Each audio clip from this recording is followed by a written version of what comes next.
Standard 10 computer subject chapter 4, उसमें हमने listing देखा, टेबल टैग देखा, उसके बाद अब हमारे पास आता है फ्रेम टैग। क्या आता है? Frame tag. अब फ्रेम टैग क्या है वो एक बार हम पहले समझ लेते हैं, फिर उसके लिए क्या टैग यूज होती है HTML में वो देखेंगे। तो फ्रेम में आपको एक एग्जांपल दिखाती हूँ कि जैसे कि यहाँ मैंने लिस्ट बनाया है, ठीक है, मैंने लिखा बेकरी, फिर लिखा चॉकलेट्स, फिर लिखा आइसक्रीम, ठीक है, इतना मैंने 3 चीज लिखी। अब मुझे बेकरी प्रोडक्ट कौन कौन सी है वो देखनी है, तो यहाँ पे तो मुझे सिर्फ कैटेगरी दिखाई देती है, फिर उसके अंदर क्या प्रोडक्ट है, क्या वेरिएंसेस है, क्या डिफरेंसेस है, वो कुछ डीप में जानना है, तो मुझे क्या करना पड़ेगा, उसके ऊपर क्लिक करना पड़ेगा। हम ऑनलाइन में भी देखते हैं, ठीक है, और हमारे फॉन्ट में भी, मतलब हमारे विंडोज में भी हम देखते हैं। जैसे कि हमारे विंडोज का उदाहरण दूं आपको कि यहाँ पे है font size, font size default 12 आती है और यहाँ पे डाउन एरो आता है, ड्रॉप डाउन एरो, ठीक है, बाजू में। यहाँ पे आप क्लिक करते हो, whenever we click on this then open next to next font size, ठीक है, फिर आपको 1 बाय 1 फॉन्ट साइज मिलता है, 12, 14, 16, 18, 20, ठीक है। तो ये कब आता है? जब आप क्लिक करते हो तब, पहले नहीं आता। तो इसका मतलब जब आप किसी चीज पे क्लिक करते हो तो वो एक्सपांड होता है, बाय डिफॉल्ट कोलैप्स होता है, फिर वो एक्सपांड होता है, प्लस और माइनस, ठीक है। तो ऐसी इफेक्ट हमारे वेब पेज में देनी है, मतलब यहाँ पे मैंने बेकरी पे क्लिक किया तो मेरा दूसरा page open another page, another web page to display details, ठीक है। मैंने यहाँ पे क्लिक किया तो मेरा दूसरा वेब पेज ओपन हो जाता है, तो मुझे डिस्प्ले देता है डिटेल्स की, ठीक है। इसको हम क्या बोलते हैं? हाइपरलिंक। क्या बोलते हैं? हाइपरलिंक, ठीक है, ये एक चीज हुई।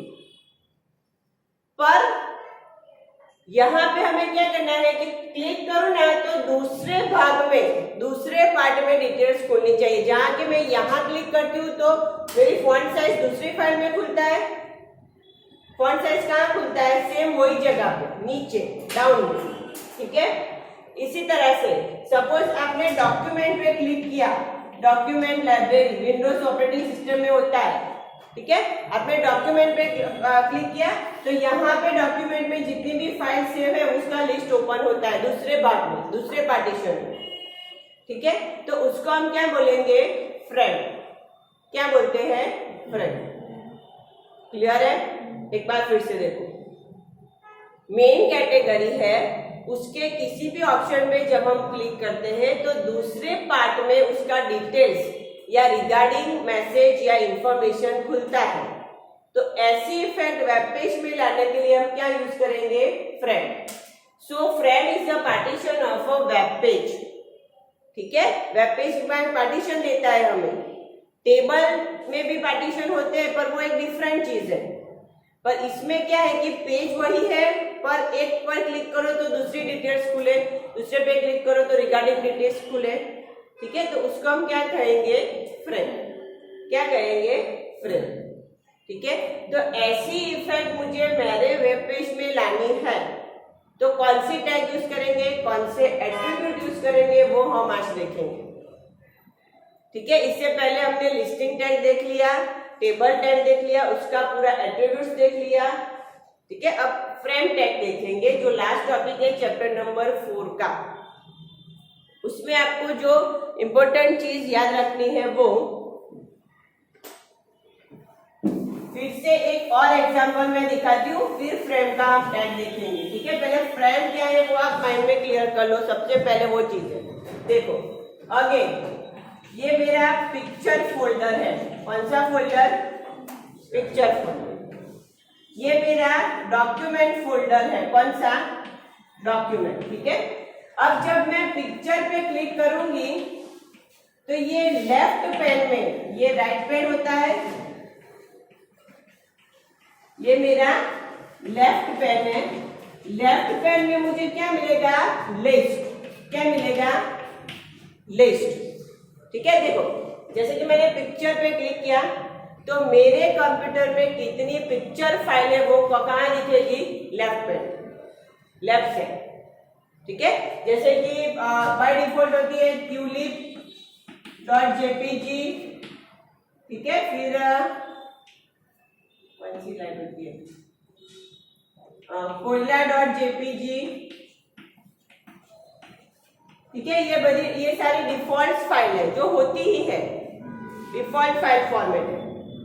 ठीक है, अगर मैं डॉक्यूमेंट में क्लिक करती हूँ तो मेरी वर्ड, एक्सेल और पावरपॉइंट की फाइल खुलेगी।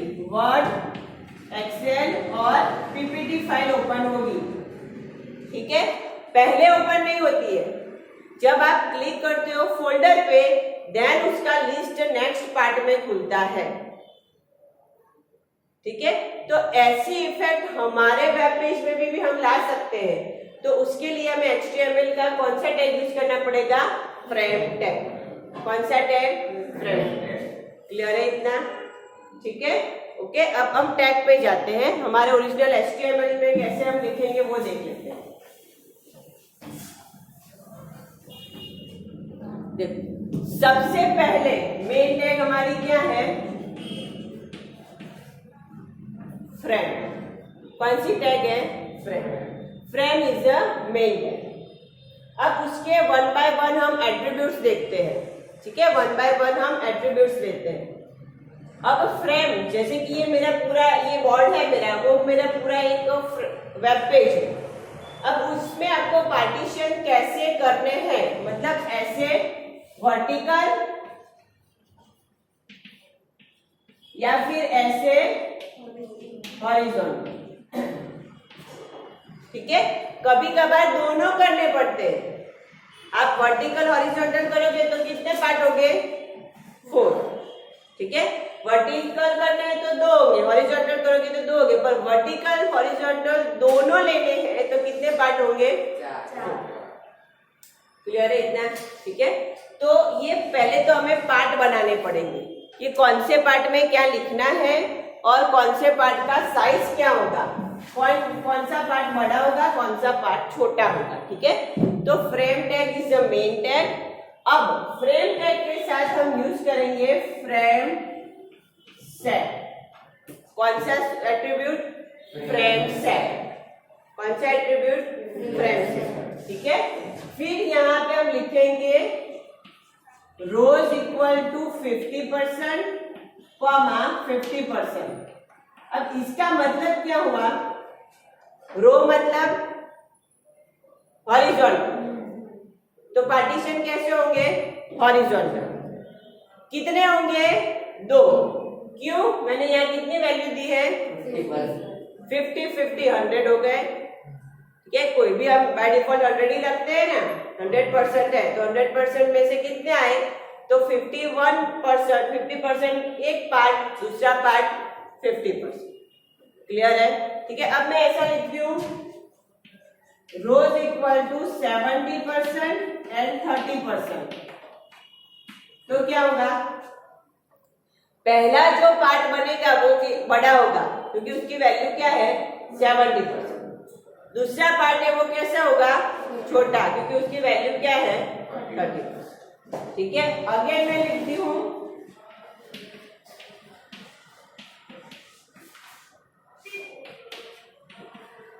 इसमें क्या होगा? 2 पार्ट तो करने हैं हमें, वो क्लियर है। पहले पार्ट की वैल्यू क्या होगी? 35। तो सेकंड पार्ट कितना होगा? 100 माइनस 35 65 होगा, तो वो कंप्यूटर खुद से ले लेगा। क्लियर है? जनरली ऐसे छोटे नंबर हमें पता है 50 50 25 35 ऐसे पता है, पर देखो अगर मैंने ऐसा कुछ लिखा तो 27, तो दूसरा पार्टीशन का मेजरमेंट क्या होगा वो नहीं पता है, तो कंप्यूटर खुद ले लेगा। पर आपको यहाँ कॉमा देना है, तो वो समझ जाएगा कि दूसरा पार्ट का मेजरमेंट उसको खुद लेना है। मतलब 100 माइनस 27, तो जो रिमेनिंग आएगा वो सेकंड पार्ट बनेगा। क्लियर है? इतना क्लियर है सबको? ठीक है, ये हुआ रो मतलब हॉरिजॉन्टल पार्टीशन की बात। अगर इसमें आपको 3 पार्टीशन देने हैं तो क्या लिखोगे? इक्वल टू तो करना है, फिर सपोज 30%, 30%, 40% हो गए 100। 30 प्लस 30 60 प्लस 40 100 हो गए। आपको 4 पार्टीशन देने हैं तो इक्वल करके आप कोई भी 4 वैल्यू डाल दो, टोटल 100 आना चाहिए। ठीक है, अगर 100 तक नहीं पहुंचते तो छोड़ दो, कंप्यूटर खुद से उसको अरेंज कर लेगा। क्लियर है? इतना क्लियर है सबको? ठीक है, अगर यहाँ आपने वैल्यू गलत दी तो वो फ्रेम बनाएगी नहीं। जैसे कि आपने वैल्यू 200 दे दी तो कभी कभार ऐसा होता है, अगर आपने मार्क किया हो तो, कि जो वेबसाइट पीसी में क्लियरली दिखती है वो लैपटॉप मतलब हमारे फोन में नहीं दिखती। हमें ऐसे ऊपर नीचे अप डाउन स्क्रॉल करना पड़ता है या फिर कुछ छोटा करना पड़ता है, बड़ा करना पड़ता है। तो वो क्या है कि वेबसाइट तो बन गई है पर उसका फ्रेमिंग मार्जिन परफेक्ट नहीं है। ठीक है, तो यहाँ पे भी सेम आपको फिगर कौन सी याद रखनी है? मेजरमेंट 100 के अंदर की सारी लोएस्ट वैल्यू देनी है। क्लियर है? अगर 5 पार्टीशन करने हैं तो कितनी वैल्यू देनी पड़ेगी? 5। ठीक है, ये पहला एट्रीब्यूट हुआ। दूसरा इसी तरह से अब मुझे ऐसे पार्टीशन चाहिए तो यहाँ रो की जगह मैं क्या लिखूंगी? कॉल्स। कॉल्स COLS क्या लिखेंगे? कॉल्स। क्लियर है? ठीक है, हॉरिजॉन्टल पार्टीशन इसी तरह वर्टिकल पार्टीशन, और उसके लिए रोज की जगह क्या लिखना है? कॉल्स। क्लियर है? इतना ठीक है। तो फ्रेम बनाने के लिए सबसे पहला टैग कौन सा हुआ? कौन सा टैग? फ्रेम। उसका सबसे पहला एट्रीब्यूट क्या है? Frame set. कौन सा है? Frame set. फ्रेम सेट में हमारे पास row and column, horizontal vertical partition आते हैं, उसकी वैल्यू हमें कंपल्सरी देनी पड़ेगी। ठीक है, अगर आप वैल्यू नहीं देते, कॉमा करके छोड़ देते हो तो एक वैल्यू आपको लिखनी पड़ेगी, कंप्यूटर खुद से दूसरी वैल्यू ले लेते। क्लियर है? इतना ठीक है।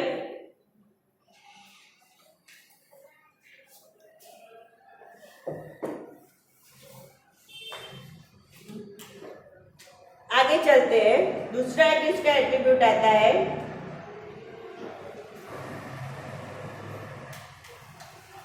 Frame set, row and column पता चल गया। अब आगे ये हमने पार्टीशन में यहाँ बना दी, पार्टीशन यहाँ बना दी, पर वो पार्टीशन में आपको क्या डिस्प्ले देना है वो तो देना पड़ेगा ना।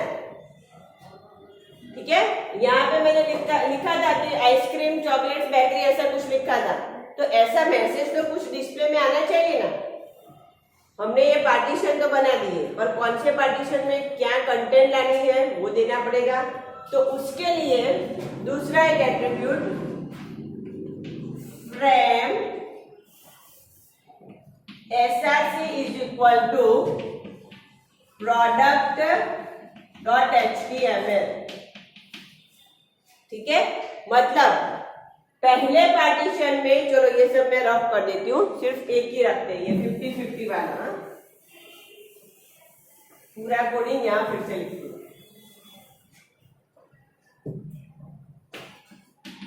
Frame set rows equal to 50, 50। मतलब रो मतलब पार्टीशन दो हो गए 50-50। अब उसमें आगे फ्रेम सोर्स, सोर्स मतलब SRC, product name dot HTML। पहले पार्टीशन में कौन सी फाइल खुलेगी? प्रोडक्ट नेम डॉट HTML, मतलब बेकरी, चॉकलेट्स और आइसक्रीम वाला, वो 3 नाम वाला फाइल खुलेगा। ठीक है, अब दूसरे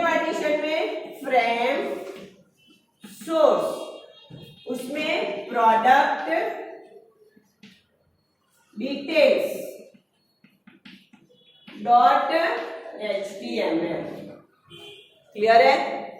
दो पार्टीशन ले लिए, दोनों पार्टीशन में क्या कंटेंट ओपन करनी है हमें, वो फाइल का भी एड्रेस हमें लिखना पड़ेगा। कौन से एट्रीब्यूट थ्रू? SRC। कौन सा एट्रीब्यूट? SRC। तो यहाँ पे आपको क्या क्लियर रखना पड़ेगा कि जो फाइल को ओपन करनी है वो ऑलरेडी हमारे पास होनी चाहिए। ठीक है, यहाँ पे आपने प्रोडक्ट लिख दिया, पर प्रोडक्ट नाम की फाइल ही आपने बनाई नहीं है तो कुछ नहीं आएगा। वो फ्रेम कैसे आएगी? ब्लैंक। कैसे आएगी? ब्लैंक। कुछ कंटेंट नहीं दिखेगा क्योंकि आपने वो फाइल बनाई ही नहीं है। तो ठीक है, तो फ्रेम में थोड़ा कोडिंग बढ़ जाता है।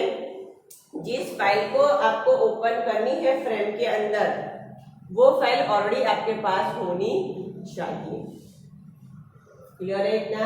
ठीक है, अगर आप नहीं डालोगे वो फाइल तो फ्रेम बनेगा जरूर, आपको दो पार्ट दिखेंगे पर कुछ कंटेंट दिखेगा नहीं। क्लियर है इतना? पक्का? ठीक है, बस इतना ही है फ्रेम टैग।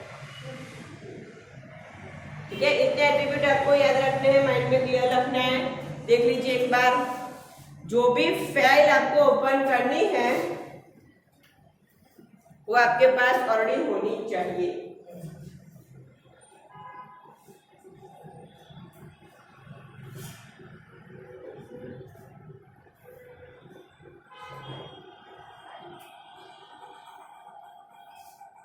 अब देखो हम फ्रेम में वर्क कर रहे हैं। ठीक है, अब हमें ऐसा करना है कि फ्रेम टैग नहीं बनानी है, मतलब पार्टीशन अब दूसरे वेब पेज में नहीं चाहिए। तो जब फ्रेम टैग नहीं बनानी है तो कौन सा एट्रीब्यूट आएगा? No frame. कौन सा एट्रीब्यूट? No frame. फिर मैं लिखती हूँ बॉडी टैग और उसमें लिख देती हूँ HTML। अब इसका आउटपुट कैसे आएगा वो मैं बताती हूँ आपको। देखो इसका क्या बनेगा? सबसे पहले दो पार्ट हो जाएंगे। ठीक है, पर मैंने नो फ्रेम करके बॉडी टैग में क्या लिखा है? HTML। तो नीचे का जो बॉटम पार्ट होगा ना उसमें फ्रेम कट हो जाएगा, तो इसका आउटपुट ऐसा है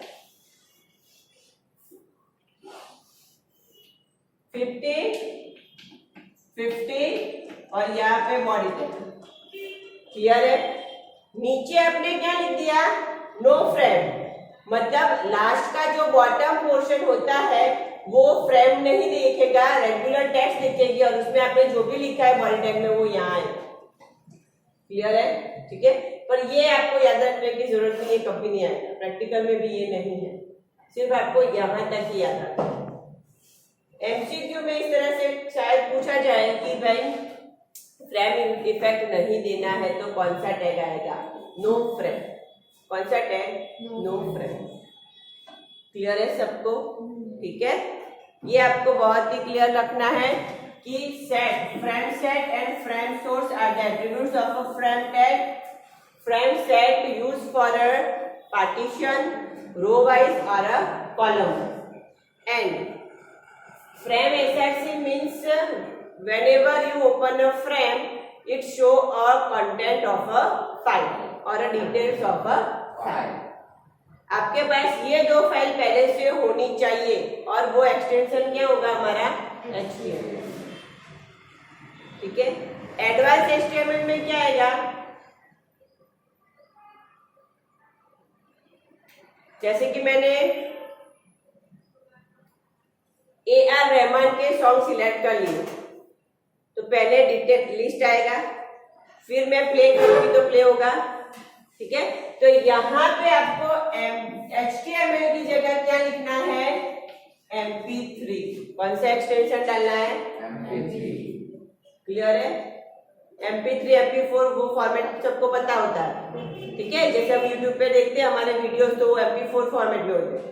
तो बस सिंपली आपको जो फॉर्मेट में कंटेंट ओपन करने ना वो नाम और एक्सटेंशन नेम कंपलसरी देना, वरना ओपन नहीं होगा। Name and extension name compulsory. ठीक है, तो HTML में हम ऐसे म्यूजिकल फाइल्स भी वेब पेज पे डाल सकते हैं। क्लियर है इतना? ठीक है, तो यहाँ पे हमारा चैप्टर नंबर 4 कंप्लीट होता है। अभी मैं स्वाध्याय के एमसीक्यू भी साथ में ले लेती हूँ, ठीक है, क्योंकि बाद में फिर दिक्कत होता है, आपको स्वाध्याय के एमसीक्यू में थोड़ी दिक्कत आ जाती है। ठीक है, तो सबसे पहला हमारा एमसीक्यू है,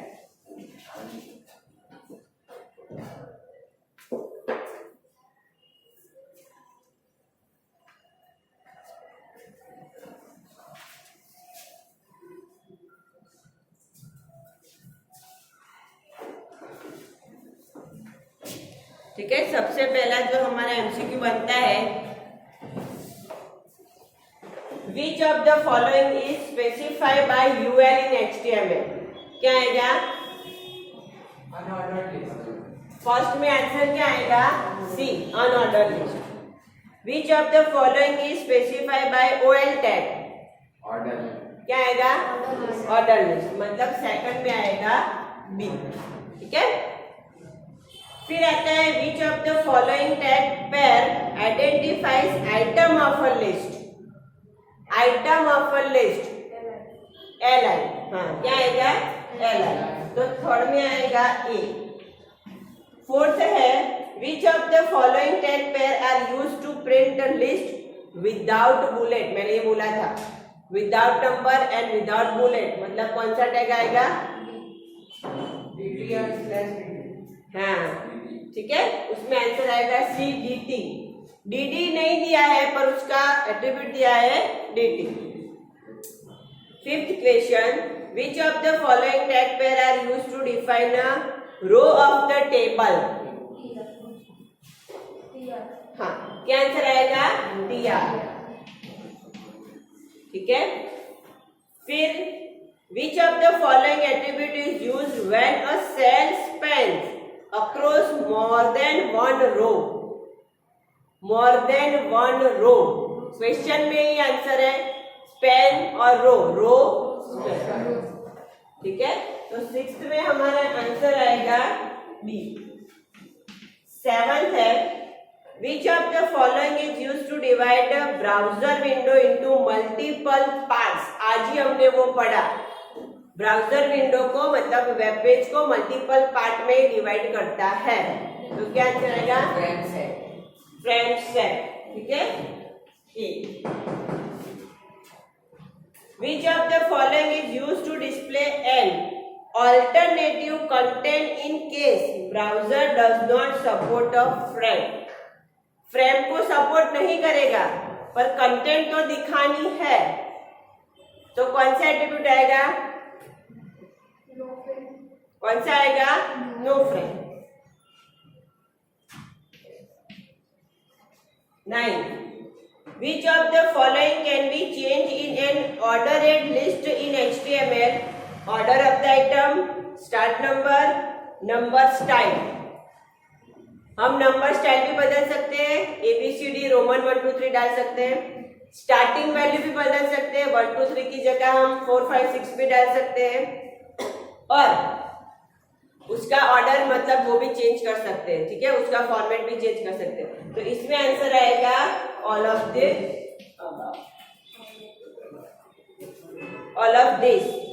फिर which of the following is an optional entity in an HTML table?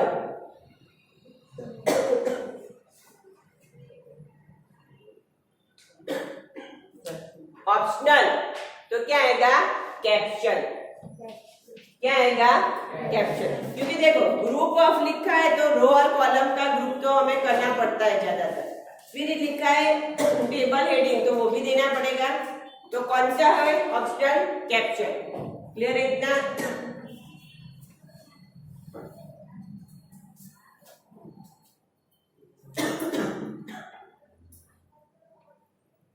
ठीक है, ये एमसीक्यू आपके टेक्स्ट बुक में टिक करना है तो कर लेना, एमसीक्यू रेडी करना है स्वाध्याय के कंपलसरी सारे।